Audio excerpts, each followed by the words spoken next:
Welcome to Whispers of Cherry Blossom. I've been working as the secretary to my cold, perfect, ridiculously handsome CEO, Ethan Zhao, for 3 years now.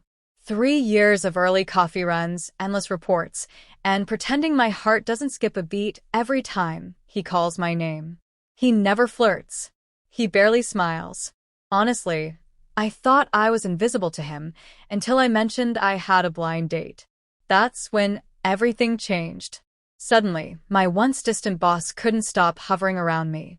He started asking strange questions, interrupting meetings just to check in, and showing up wherever I went. And the way he looked at me, definitely not CEO appropriate. Now I'm caught between professionalism and something dangerously close to love. Maybe he's just jealous. Or maybe he's been feeling this way all along. Either way, one thing's for sure, our office just got a lot more complicated. Sparkling heart. If my life were a romantic drama, the male lead would probably be tall, devastatingly handsome, and emotionally unavailable. Unfortunately for me, that's not fiction. That's my boss. Ethan Zhao, CEO of Zhao and Partners, rumored genius, and the man who could make a printer apologize just by glaring at it. And me? I'm his secretary. The woman who once accidentally spilled coffee on his presentation slides and somehow didn't die. Not yet, anyway. Every morning, our routine was painfully predictable. I'd walk into the office at 8:55 a.m., balancing two coffees, one for me, one for him. He'd glance up from his desk, nod once, and mutter, "You're late by 30 seconds. And I'd reply, "Then you should set your clock 30 seconds slower." A risky move, sure. But after 3 years of working under the world's coldest man, I'd developed a kind of reckless immunity to his disapproval. The truth was despite his frosty exterior, Ethan Zhao wasn't cruel. He was just distant. Too focused. Too unreadable. Too perfect. And maybe, just maybe, I had the tiniest, most microscopic crush on him. You know, the kind that doesn't count if you never say it out loud. That particular Monday started like any other. Until it didn't. "Morning," I said, handing him his coffee. He took it, barely looking up. "Schedule for today?" I recited from memory. Team meeting at 10, investor lunch at 1, and I hesitated. He glanced up. And nothing important. His eyes narrowed. "Secretary Lin. Why does he have to say my name like that? It's like a low-frequency earthquake that shakes my professionalism." "Yes, Mr. Zhao?" He leaned back slightly. "You hesitated. Is there something I should know?" I sighed. "Fine. I have a blind date after work. Happy now?" He blinked. Once. Twice. Then slowly, he set his coffee down. "A what?" "A date," I said, fiddling with my pen. "My friend set it up. She says if I don't start meeting people soon, I'll turn into a paperwork ghost." He stared at me, completely silent. Which, honestly, was worse than him scolding me. Finally, he said in a perfectly calm voice, "Reschedule." I blinked. "Excuse me? You'll be working overtime tonight. The new merger proposal needs revision." "What? That's not due until Thursday." He looked right at me. "Then consider it an early start." I gaped. "You're making me work late because of my date?" He didn't even flinch. "I'm making you work late because the company comes before your social life." "Wow," I muttered, "you sound just like my mother." I thought that would be the end of it. But all day, something felt off. Whenever I passed by his office, his eyes followed me. When he spoke to me, his voice was clipped, colder than usual. Even the interns whispered, "Is the boss in a bad mood?" By 5 p.m. I'd already texted my friend to cancel my blind date. He's making me work late. Again. "Bestie, girl, your boss is evil." Me, if evil had good hair and a perfect jawline, sure. Bestie, wait. Don't tell me you still. Me, no comment. At 7, I brought him another cup of coffee and tried to sound neutral. Here's your caffeine fix, Mr. Zhao. He didn't look up. Did you cancel it? My heart skipped. What? Your date, he said quietly. You cancelled, didn't you? I frowned. How did you? He finally looked up, eyes unreadable. I overheard. Right, I said, crossing my arms. Because CEOs totally have time to eavesdrop on personal conversations. He leaned back in his chair, gaze fixed on me. You shouldn't waste time on people you don't know. I also don't know my electricity bill personally, but I still pay it, I shot back. He almost smiled. Almost. Good night, Secretary Lin, he said, dismissing me with a wave. But when I walked out of his office, I could feel his eyes still following me. And maybe, just maybe, I wasn't imagining the faint sound of his sigh. Later that night, when I finally left the building, I caught a reflection in the glass doors. Ethan Zhao stood at his office window, phone in hand, staring down at the street. The light behind him was dim. His tie was undone. His expression, unreadable. But for the first time, I wondered. Was that guilt? Or jealousy? Either way, I was in trouble. Chapter 2, The CEO Who Forgot His Chill. When I walked into the office the next morning, something was off. The coffee machine was humming. The blinds were half open. And my boss, the man who treated emotions like viruses, was standing right next to my desk. At 8:30 a.m. 30 minutes early. I froze mid-step. Good morning, Mr. Zhao? He looked up like he hadn't been waiting there. You're late. I'm literally half an hour early. Then you're early, he said flatly. Congratulations. I blinked. Sir, are you? Your desk is messy, he interrupted. I stared down. One pen, one notebook, one empty coffee cup. Are you serious?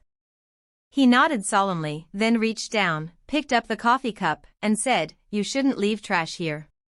The entire office was staring at us. Hot beverage. The strange morning begins. By 9 o'clock, I had 3 cups of coffee. All from Ethan. First, accidentally delivered to my desk. Second, in case the first one wasn't strong enough. Third, because caffeine boosts productivity.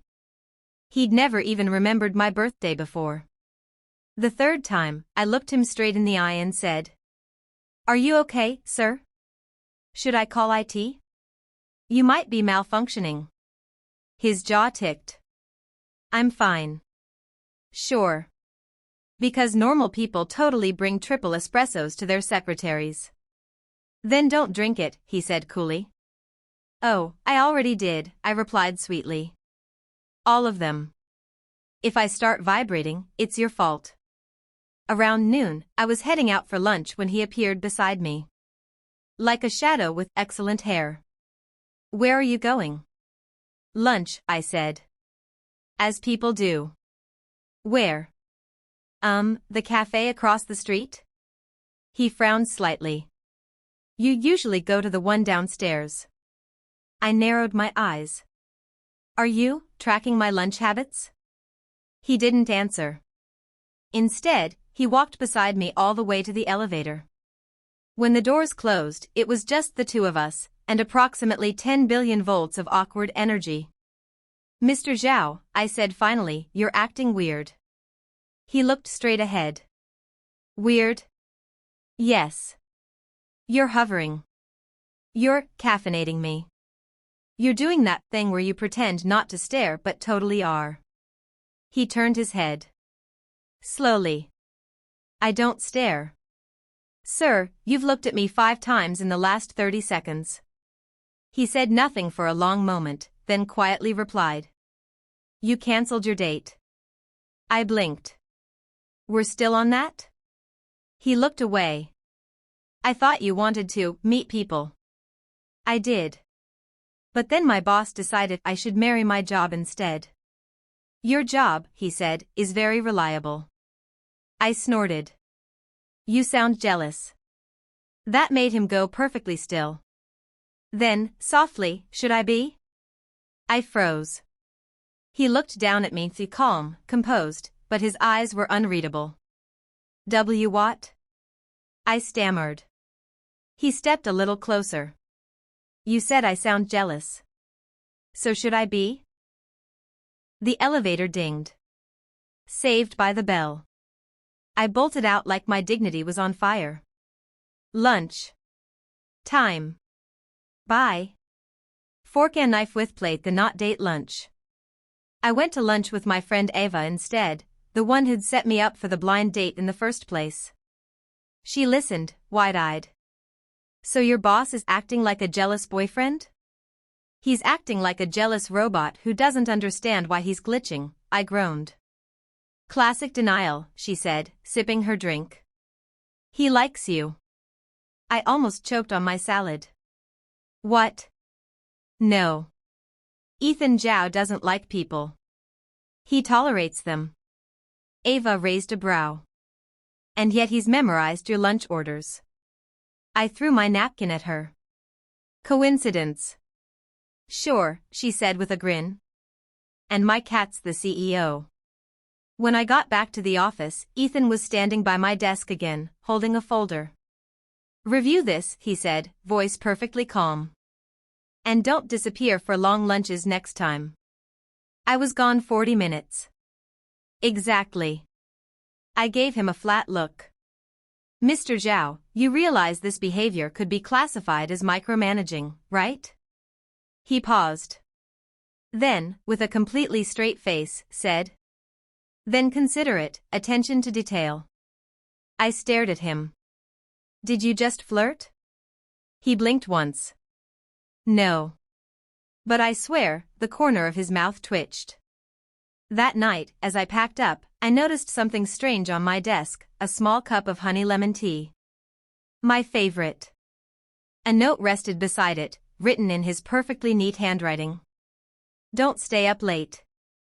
The merger report can wait until tomorrow. Easy. For a man who barely said good morning, that might as well have been a love letter. I smiled to myself, just a little. Then my phone buzzed. A new message from Ava. Blind date guy asked if you're free tomorrow. And for some reason, I hesitated before typing back.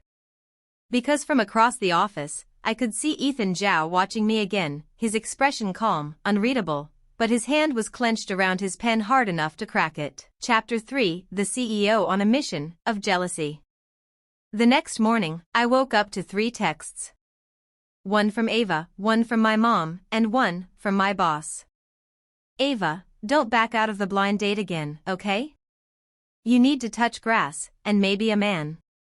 Mom, sweetheart, marry before I lose hope. Ethan Zhao, meeting at 6 p.m. sharp. Don't be late. I frowned. Meeting at 6? We never had meetings that late. And I had a date tonight. Hot beverage a normal day, according to him.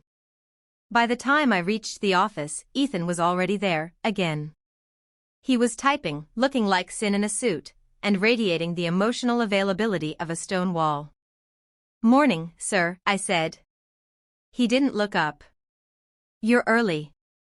You say that like it's a crime. He handed me a folder without even blinking. Review this before your meeting. I narrowed my eyes. You hesitated. Why? I didn't. You did. He ignored me completely and started typing again. All day, he was twitchy. Not in a visible way, more like a controlled chaos simmering beneath the surface. He'd ask about my schedule. My lunch. The weather.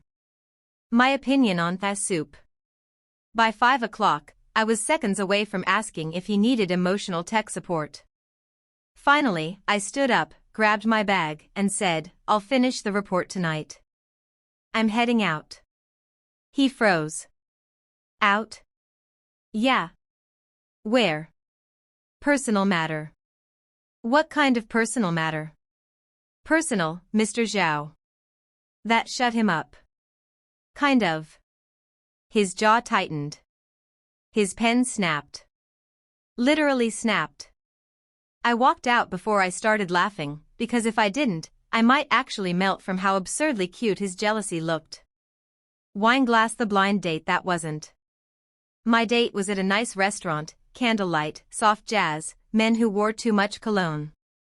The guy, Ben, was nice enough. He worked in marketing, liked dogs, and didn't take himself too seriously. We'd just started chatting when I felt it, that strange prickle on the back of my neck. Like I was being watched. And sure enough, there he was.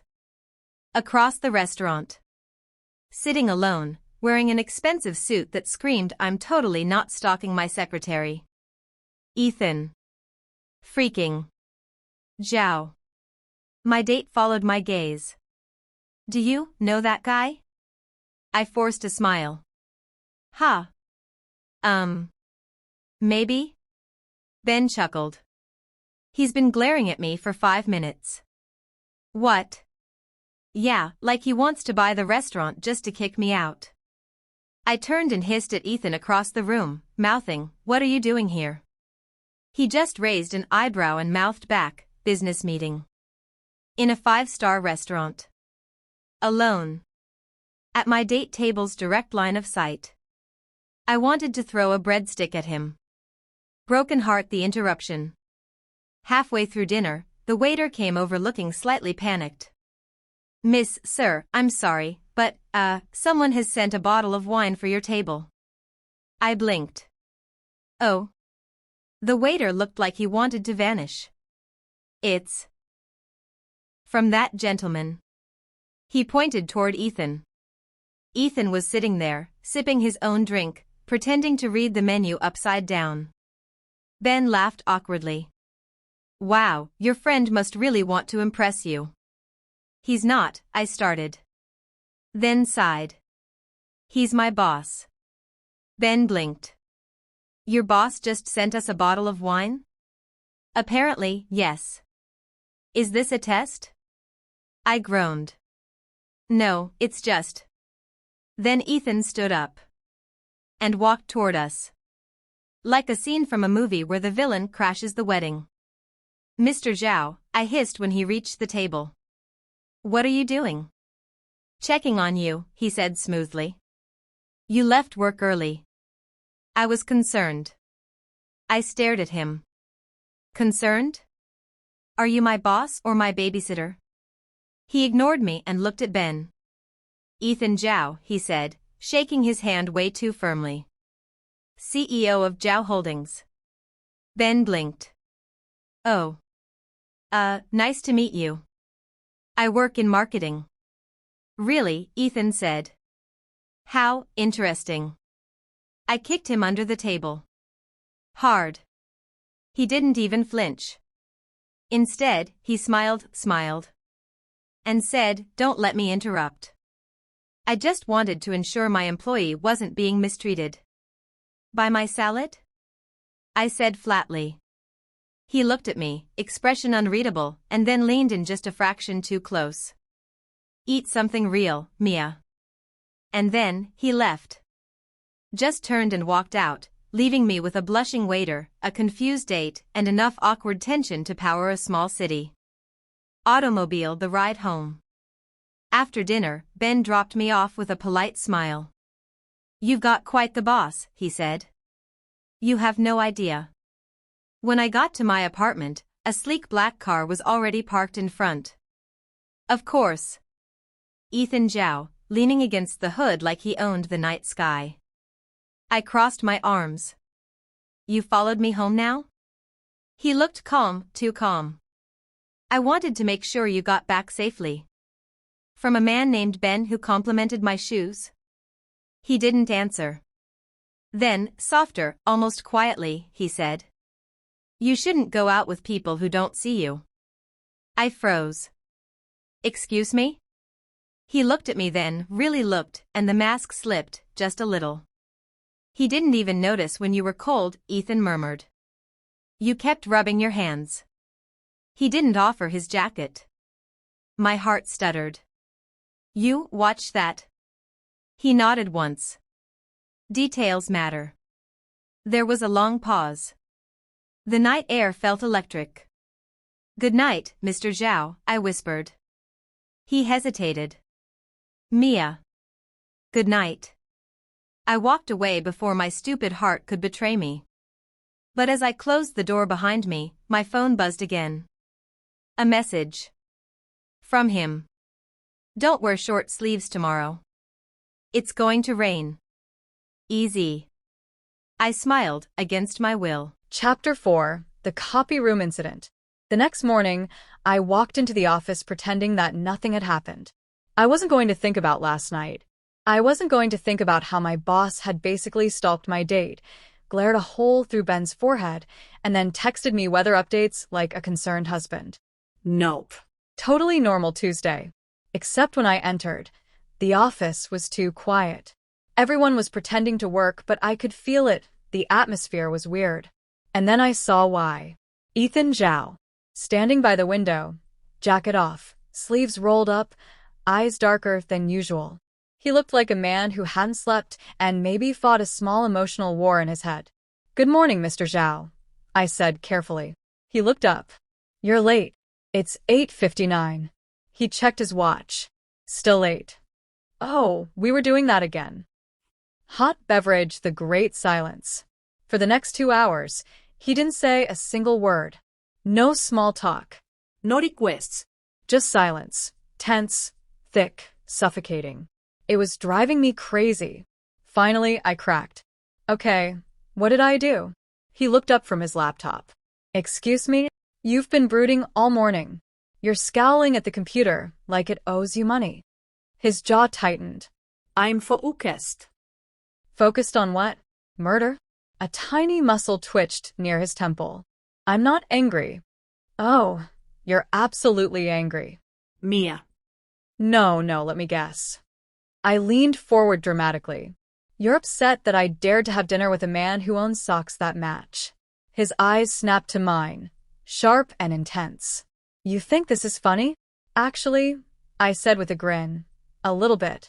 He sighed, long and low, then stood up. Copy room. Now. I blinked. Sir, that sounds like an HR violation waiting to happen. He didn't answer, just started walking. I followed, mostly because curiosity was stronger than self-preservation. Fax machine, the copy room. He closed the door behind us and suddenly, it was just us, the hum of the copy machine, the faint scent of paper and coffee, and Ethan, standing far too close for comfort. He didn't say anything at first, just looked at me, that unreadable expression flickering between irritation and something softer. Finally, I broke the silence. Okay, boss. What's the crisis? Did the printer insult you again? His gaze dropped to the floor. Why him? What? Your date. His voice was low, rough. Why him? I blinked. Because he asked? He stepped closer, slow, deliberate. You could have said no. My pulse stuttered. Why would I? Because, he said quietly, you don't even like him. I laughed nervously. Oh, and you know that how? I watched you.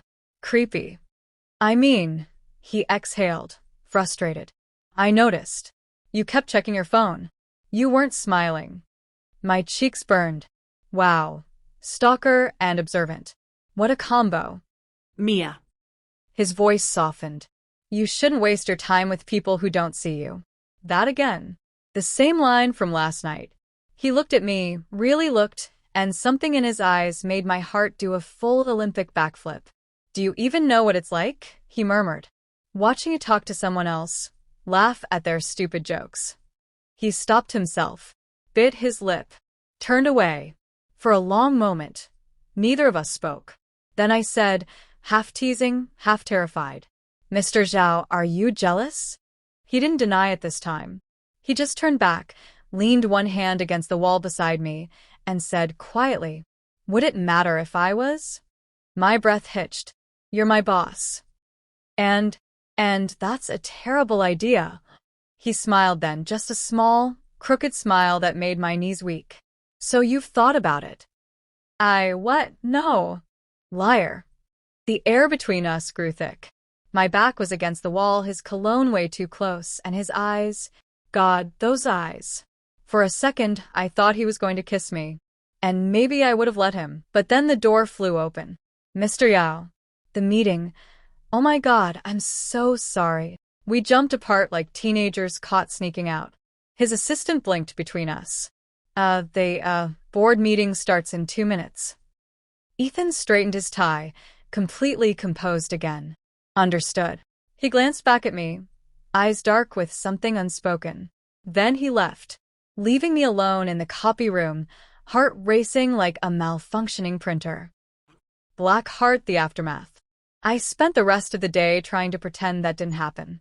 But every time I saw him, his profile in the meeting, the way his fingers brushed mine when handing me files, my brain short-circuited. By the end of the day, I was a mess. So when Ava texted, "Drinks after work?" I replied instantly, "Yes. Please.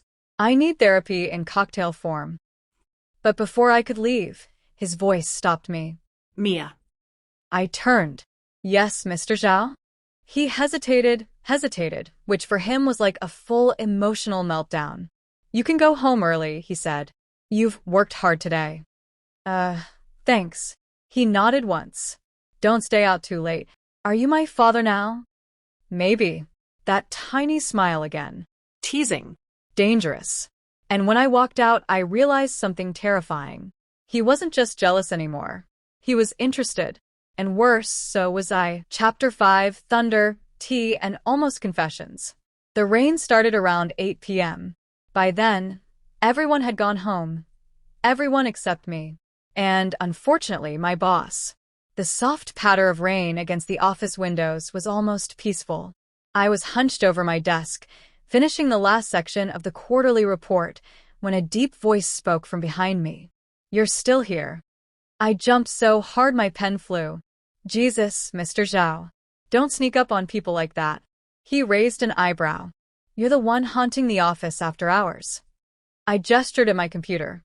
"I'm just finishing up the report you said was urgent." He nodded, walking past me to the big window overlooking the city. Rain blurred the skyline, streaking the glass like ink. "You didn't need to stay," he said softly. "Well, I didn't want to," I said. "But someone keeps setting impossible deadlines." He turned, one corner of his mouth twitching.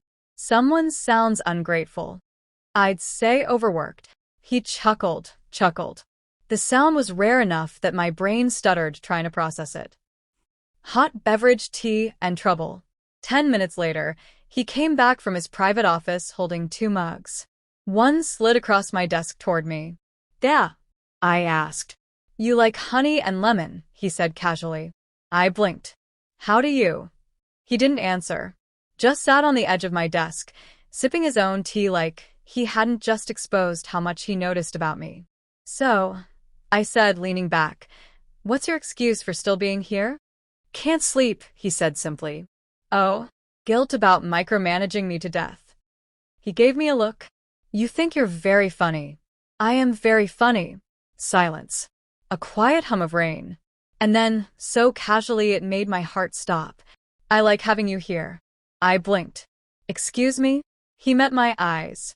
"The office feels empty when you're gone." My heart did a somersault. That's oddly poetic for a man who once said emotions were inefficient. "I've evolved," he murmured, taking another sip. Possibly against my will. I laughed, because what else do you do when your emotionally constipated boss starts flirting like a tragic poet? Cloud with lightning, the storm breaks. Lightning flashed outside, followed by a rumble that made the lights flicker. I jumped slightly, and of course, that didn't escape him. "You're afraid of thunder?" "Afraid?" No. Boom. "Okay, maybe a little." He smiled, small and genuine. "You're human after all." I glared. "Unlike you." "Exactly." We both laughed softly, the tension easing for a moment. until the next thunderclap made the lights go out completely.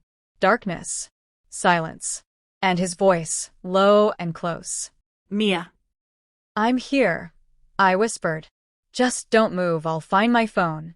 A hand brushed mine, warm, steady, grounding. I've got you, he said. Something in his tone made my chest ache. He wasn't teasing. He sounded sincere. We stood there in the dark, rain hammering against the glass, his hand still holding mine like it was the most natural thing in the world. Broken heart, the almost confession. When the emergency lights finally flickered on, we were still close. Too close. I could see his eyes clearly now, soft, searching, almost vulnerable. You know, he said quietly, I used to think feelings were a distraction. Oh, I breathed.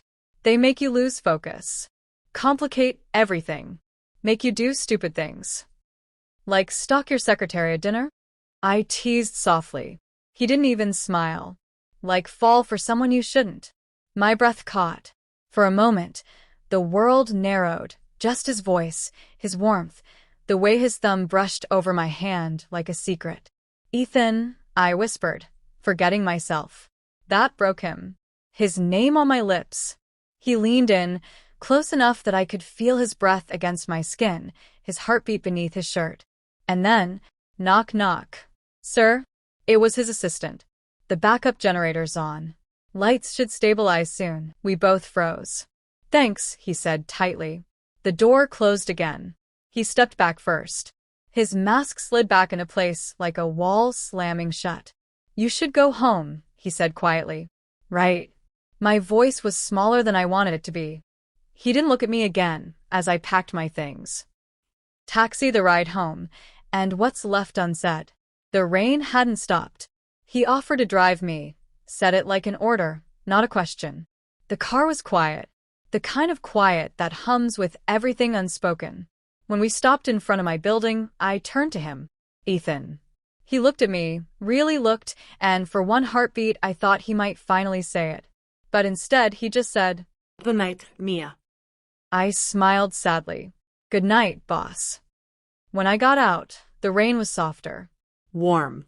But it couldn't wash away the way his touch still lingered, or the way my name had sounded in his voice. Chapter 6. The Rumor Mill. The office was buzzing. Not in the productive way. In the something's going on, and everyone knows but me way. The moment I stepped in, I could feel it. The staring, the whispering, the poorly disguised side eyes. Morning. I greeted cheerfully, trying to ignore it. My coworker, Lily, leaned close to whisper. So don't freak out, but... Those words always make me freak out. She winced. There's kind of a rumor going around. Oh, good. About what? Lily bit her lip. About you. I blinked.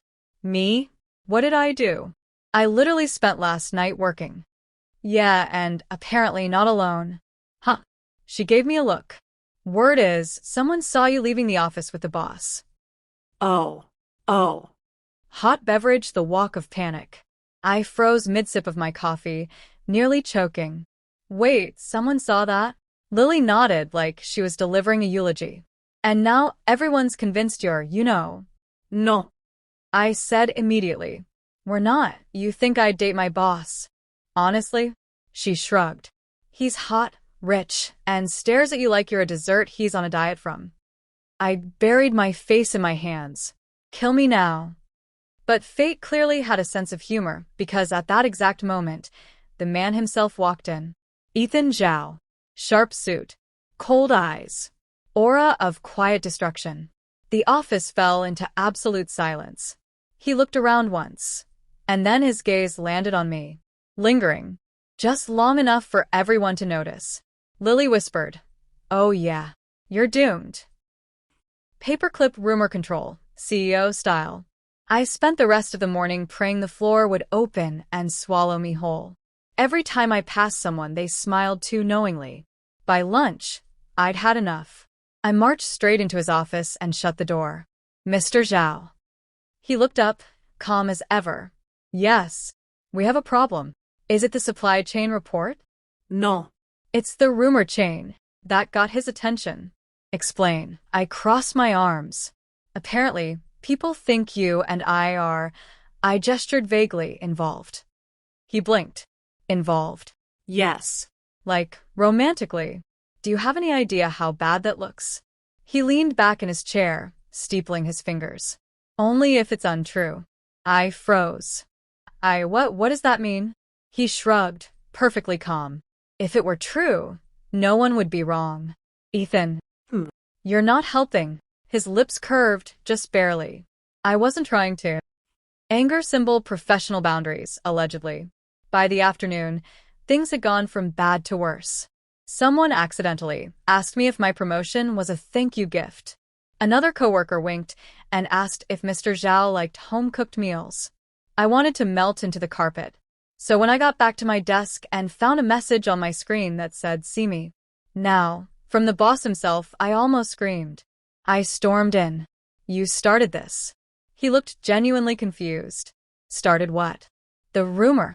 People think you and I are close. Together. Are we not? I gaped. No. We're not anything. He tilted his head, eyes glinting.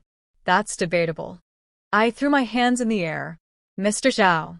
Ethan. What? He stood, closing the distance between us in 3 slow steps. You called me Ethan before. My heartbeat went kaboom. That was a slip, I stammered. Maybe, he said softly. But you said it like you meant it. Before I could respond, someone knocked. Sir, a voice called. The HR director wants a word. Something about inappropriate office conduct? I froze. He smiled. Tell her, he said, still looking at me, that I'll handle it personally. The assistant left. And I finally managed to speak. You're enjoying this, aren't you? Immensely. After hours again. That night, I stayed late again, not because I wanted to, but because my brain refused to focus. Every time I looked at him, I remembered that quiet, "Are we not?" And my stomach turned traitor. He was sitting at his desk, typing something when he said suddenly, "Ignore them." Huh. The rumors, he said without looking up. They'll fade. Easy for you to say. You're not the one getting stared at like a soap opera heroine. He smiled faintly. You underestimate how much they talk about me. Oh, I teased. What do they say? That I'm cold. Impossible. Heartless. Well, I grinned. They're not wrong. He looked up, amusement glinting in his eyes. And what do you think I am? I hesitated. Too long. Complicated. I finally said. Maybe not as heartless as you want people to think. His smile faded just a little. You shouldn't try to understand me. Too late, I said quietly. I already started. For a moment, neither of us moved. The air between us hummed, familiar, heavy, dangerous. Then his phone buzzed. He looked down, breaking whatever that moment was. You should go home, he said, voice soft again. Before people start another rumor. I laughed weakly. Too late for that. He didn't answer. Just watched me gather my things, that unreadable look in his eyes again. And as I left, I heard him whisper, so softly I almost missed it. Rumors only matter when they're false. Chapter 7. Boundaries are overrated. By Monday morning, I had decided 2 things. 1, I would act normal. 2, I would avoid Ethan Zhao like he was the last slice of cake at an office party. Tempting but dangerous. It was a good plan. Flawless, even. Except for one small problem. Ethan apparently didn't get the memo. Because the second I stepped out of the elevator, there he was, leaning casually against my desk, coffee in hand, looking like an ad for caffeine and heartbreak. Morning, he said, voice smooth and low. Morning, I said cautiously. Why are you here? He raised an eyebrow. At my own company? You know what I mean. I wanted to make sure you got your coffee. I blinked. You what? He shrugged, sliding a cup toward me. Extra sugar. The way you like it. I stared.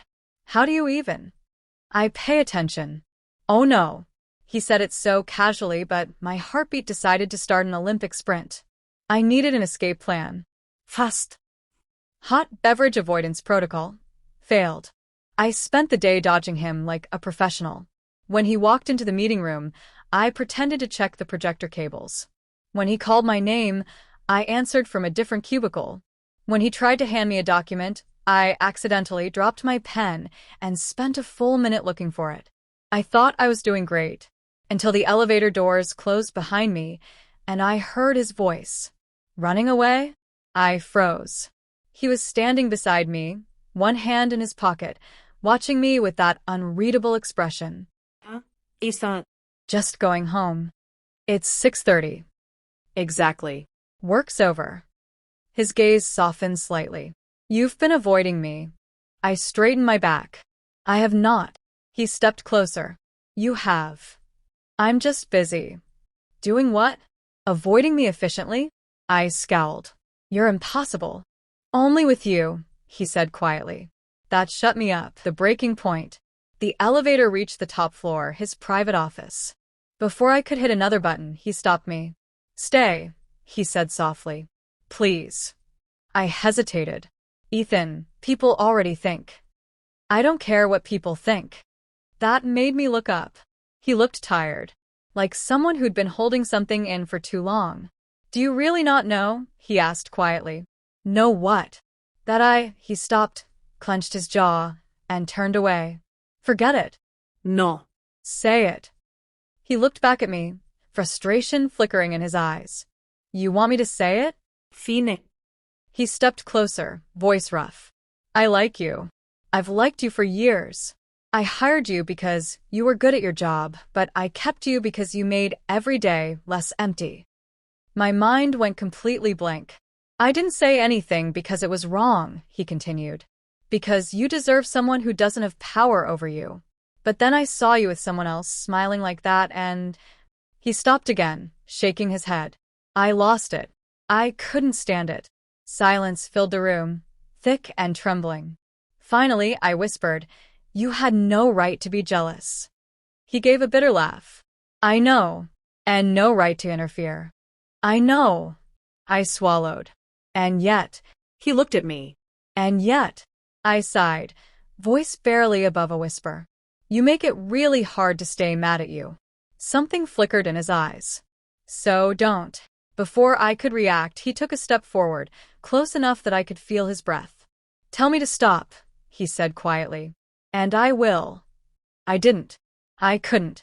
He leaned down, slow, hesitant, like he was afraid I'd disappear, and pressed his forehead against mine. For a moment, we just stood there. No words. No excuses. Just the sound of two people trying to breathe around everything unsaid. Broken heart, the almost kiss. I should have stopped him. I should have stepped back. But when he whispered my name like it was something precious, every thought in my head dissolved. Ethan? His thumb brushed my cheek, his voice barely a murmur. Say it again. Ethan. He smiled faintly. You have no idea what you do to me. And then… Ding. The elevator doors opened. We both jumped apart like guilty teenagers. Standing there was none other than Lily, holding a stack of files and the world's most dramatic gasp. Oh, she said slowly. So the rumors are true. I wanted to evaporate on the spot. Ethan sighed. Miss Lynn, this is not any of my business, she interrupted. Oh, don't worry. It totally isn't. But I'll be sure to let absolutely no one know about this. Which, of course, meant she'd tell everyone. When she left, I turned to him. This is exactly why I wanted boundaries, I groaned.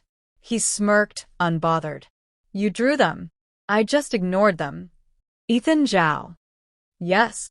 Do you ever take anything seriously? He looked at me, eyes suddenly soft again. You. Chapter 8. Office on fire, figuratively, mostly. When I arrived at work the next morning, I was greeted by something far scarier than my overflowing inbox. Silence. The kind of silence that screamed, everyone knows something, and that something is you. Lily was pretending to type, but the way her shoulders shook told me she was dying to say something. Morning, I said carefully. Morning, she chirped too loud. Don't. I didn't say anything. You're thinking something. She pressed her lips together, eyes sparkling. You're glowing. I groaned. No. Y mortifia. Same thing, just different lighting, she teased. I dropped my bag on the desk. Please tell me people aren't talking. She winced. Oh, honey, people never stopped. Hot beverage, the HR incident. At exactly 9:15 a.m., my phone pinged with an internal message from HR. Subject: clarification required regarding workplace boundaries. Sender: HR Department. To Ethan Zhao and Lin Mei. My blood froze. HR. They called both our names. By the time I reached his office, Ethan was already there, leaning against his desk like a man about to face a firing squad. They emailed you too? I asked. He looked calm. Yes. Do you think it's about? He gave me that look. The one that said, you already know what it's about. Oh my God, I whispered. They think we're dating. He raised an eyebrow. We're not. Ethan. A knock at the door interrupted us. Mr. Zhao? Miss Lin? HR is ready for you. He sighed. Let's get this over with. Paperclip, the meeting. HR manager. So, Mr. Zhao, Miss Lin, rumors have been circulating about your relationship. Me. There is no relationship. HR manager. I see. And yet, several employees witnessed you two in compromising situations. Me. We were just talking. Ethan. She's telling the truth. HR manager. And yet, Mr. Zhao, you personally asked Miss Lin to stay after hours 3 nights this week. I could feel my soul leaving my body. Ethan didn't even flinch. Work-related. HR manager. Work-related in the conference room? Ethan. Privacy. HR manager. And the elevator? Ethan. Malfunction. HR manager. And Ethan. Personal business. I gaped at him. He was so calm. Too calm. The HR manager sighed. Mr. Zhao, as your secretary, Miss Lin reports directly to you. Any appearance of favoritism could. She's not my secretary anymore, Ethan interrupted. I froze. What? He looked at me. Effective immediately, you'll be reassigned to the executive division under Mr. Chen. You'll get a raise. My stomach dropped. Wait, what, why? He didn't answer. Just said quietly, it's for the best. Broken heart, the distance. For the first time in 3 years, I didn't sit outside his office. I didn't bring him coffee. I didn't hear his voice through the door. The first day, I told myself it was fine. The second, I told myself it was professional. By the third, I stopped lying. Every time I saw him in the hallway, he nodded politely, like we were strangers. And every time it hurt a little more. Lily tried to cheer me up. He's just being careful. Yeah, I said softly. Careful enough to erase me. Cloud with rain and regret. One evening, after staying late, again, I found myself staring out the window of the nearly empty building. Rain streaked the glass, and the city lights blurred into soft gold and gray. That's when I heard the door open. I knew you'd still be here. I turned. Ethan stood by the doorway, drenched from the rain, jacket half undone, looking like a man who'd lost something important. What are you doing here? I asked quietly. Looking for you. Why? You made it pretty clear you don't want me near you. He sighed. That's not true. Then, why did you reassign me? Because HR was right, he said simply. You shouldn't have to deal with the rumors. I made it worse for you. By pushing me away? By wanting you too much, he said, his voice low, breaking a little. The rain filled the silence between us. You can't keep doing this, I whispered. You can't look at me like that and then pretend you don't care. He stepped closer, his voice barely audible. I've been pretending for years. High voltage when everything breaks. I shook my head. You can't say things like that now. Why not? Because it's too late. He looked at me, eyes full of regret. Is it? And then, without thinking, I said the truth I'd been trying to bury. Because I liked you too. I just didn't realize it until you pushed me away. He froze. Completely. Then, in one long, shaky breath, he whispered, Say it again. I liked you, I said, tears pricking my eyes. But you made me feel like it didn't matter. It mattered, he said quickly. It always mattered. The rain thundered outside as he stepped forward, slowly, as if afraid I'd disappear. Then prove it, I said softly. He reached up, brushing the hair from my face, and said quietly, I'm trying. And then, for the first time, he kissed me. Not the rushed, dramatic kind, but the soft, aching, finally kind, the kind that felt like a question answered too late and yet somehow right on time. When he pulled back, his voice was rough. Tell HR this was a personal decision. I laughed through the tears. You're insane. Only for you. Chapter 9. Love in the Spotlight. When I woke up the next morning, two things hit me at once. 1. My lips still tingled. 2. I had kissed my boss. Correction, my former boss. Which made it, technically, only 80% unethical, right? I groaned into my pillow. Lin May, you absolute disaster. My phone buzzed. A message from Lily. A Lily girl. Check company group chat. Now. Me why? Lily, just do it. And maybe hide forever. My heart sank. I opened the chat and there it was. A blurry photo. Of me and Ethan. In the rain. Kissing. Caption. When HR said resolve it privately, I didn't think they meant like this flushed face kiss mark. I dropped my phone. Oh no. No. Laptop computer public relations and private panic. By 9 a.m., the office looked like a reality show reunion special. People whispering. Peeking. Pretending not to look. And in the middle of it all, Ethan Zhao, calm as a saint, striding through the chaos with a coffee in hand like nothing happened. I met him outside his office. Do you know? I hissed. He looked at me calmly. About the photo? Yes. Yes? That's all you have to say. I already asked IT to trace the source. Ethan, what? This is a disaster. Depends on your definition of disaster. I stared. You're enjoying this. He smiled faintly. A little. You are impossible.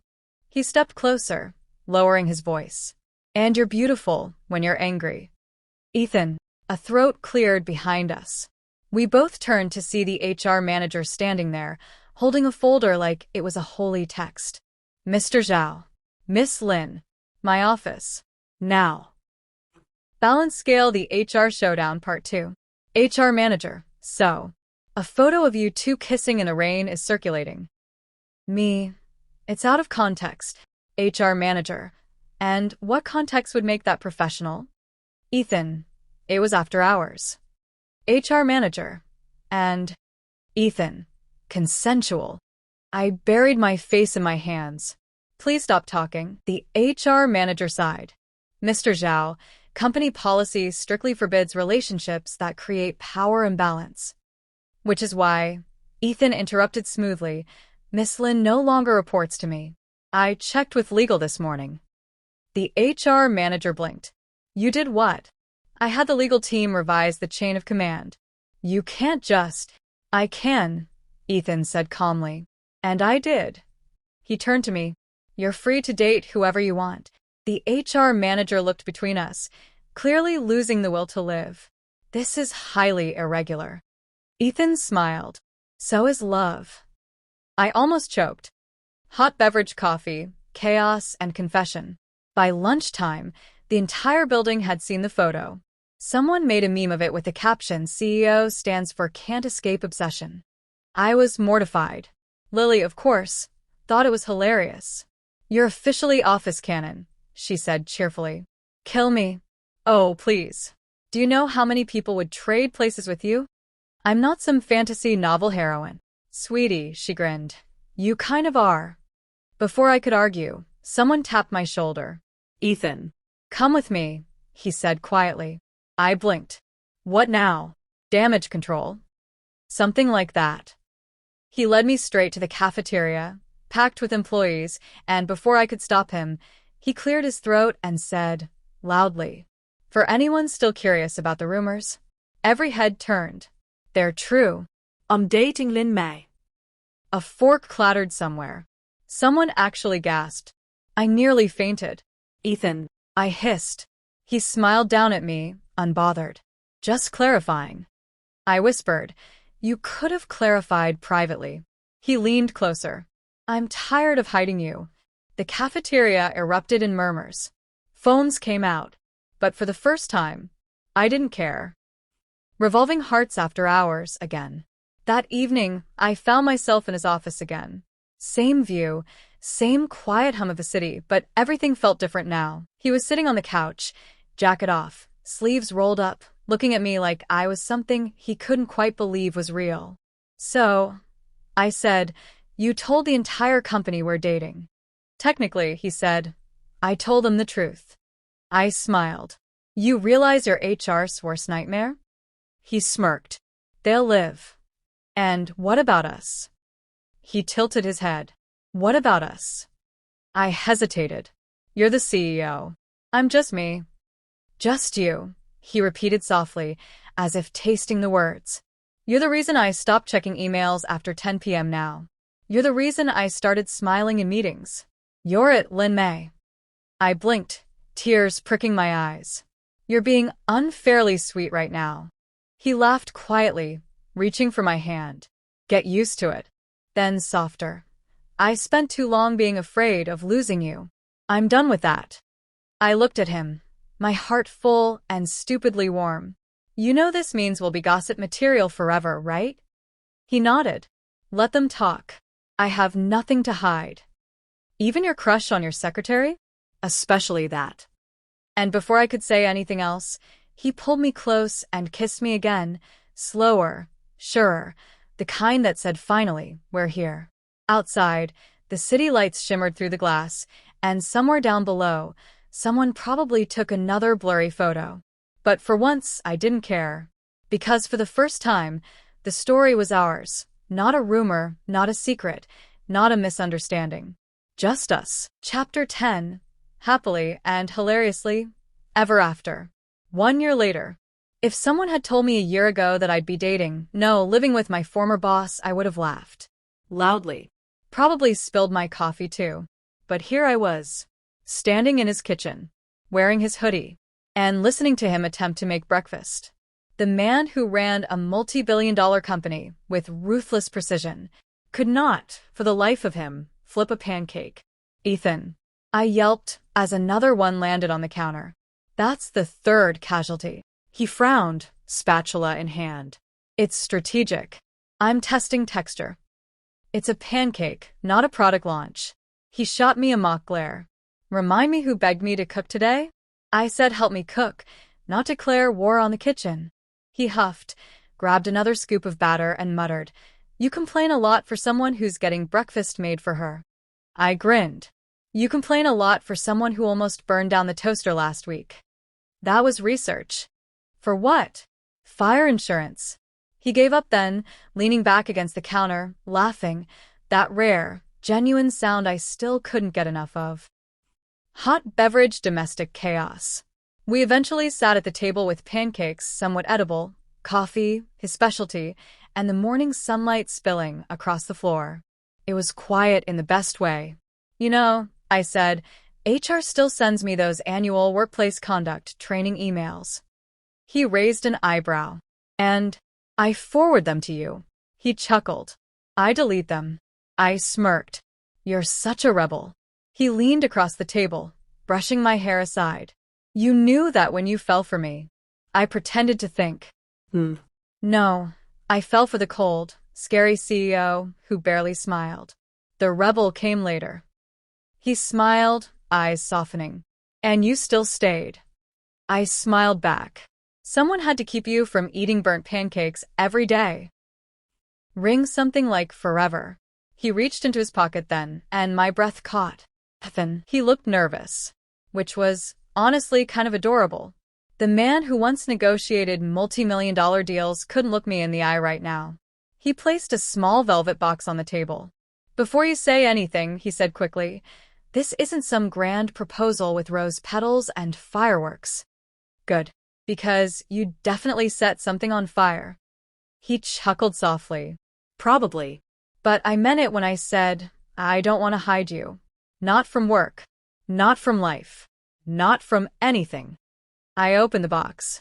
Inside was a simple, elegant silver band, no diamonds, no glitter, just us. It's not an engagement ring, he said softly. Yet. But it's a promise. My throat tightened.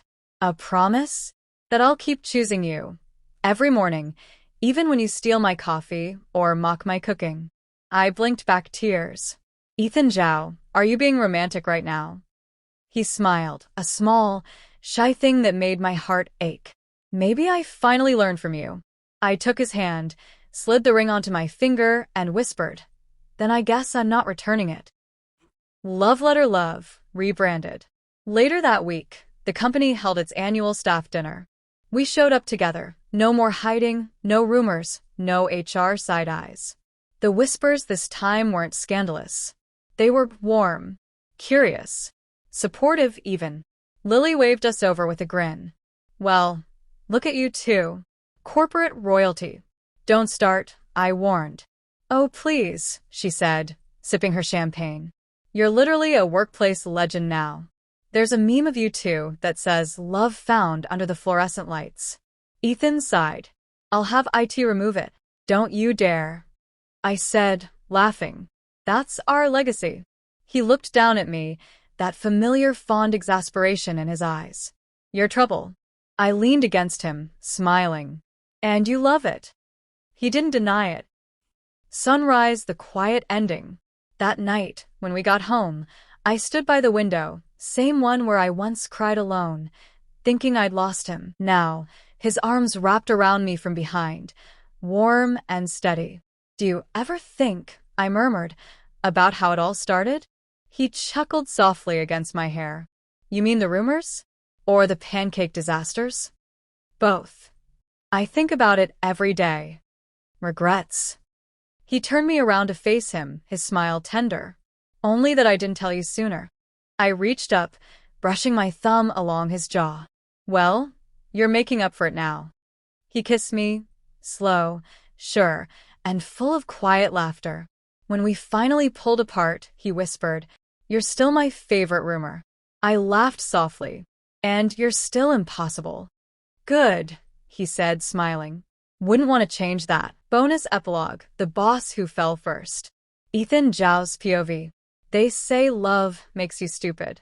They're wrong. It makes you careful. I should know. I spent 3 years hiding it. From the outside, I was the perfect CEO, cold, efficient, untouchable. Inside, I was hopelessly, ridiculously in love with my secretary. Hot beverage the first time. The first day she walked into my office, she tripped over the welcome mat. No one had ever dared to trip in front of me before.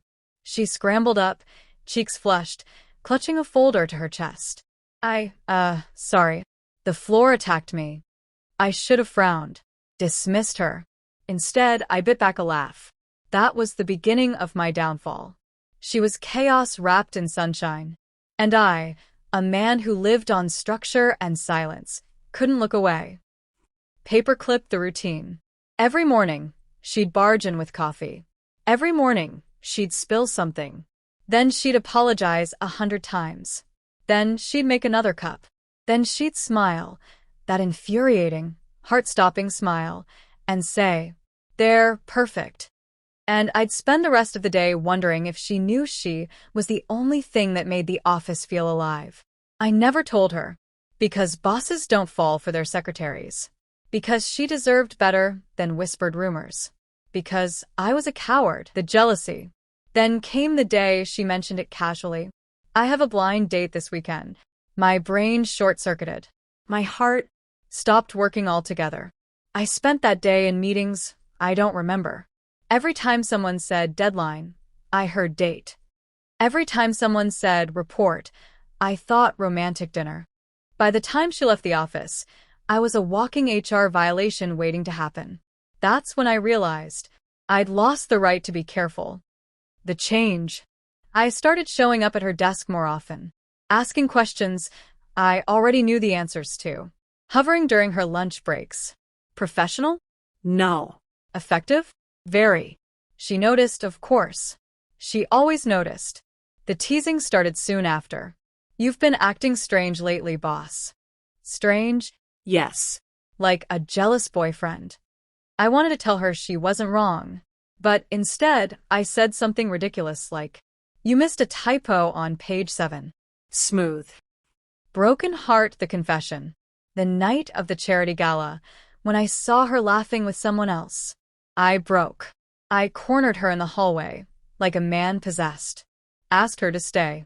Told her things I'd rehearsed in my head 1,000 times, but never dared to say out loud.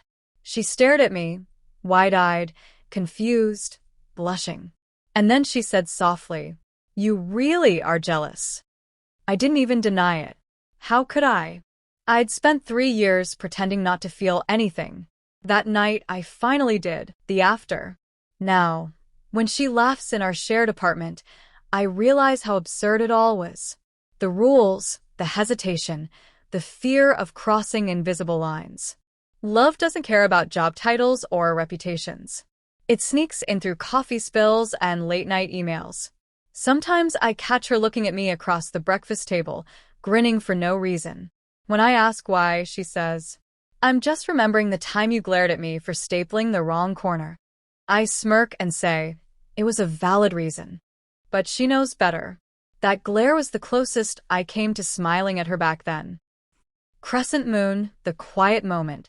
Tonight, she's asleep beside me, hair messy, mouth slightly open, one hand clutching the edge of my shirt. I reach over, brushing a strand of hair from her cheek. There's peace now. No rumors. No secrets.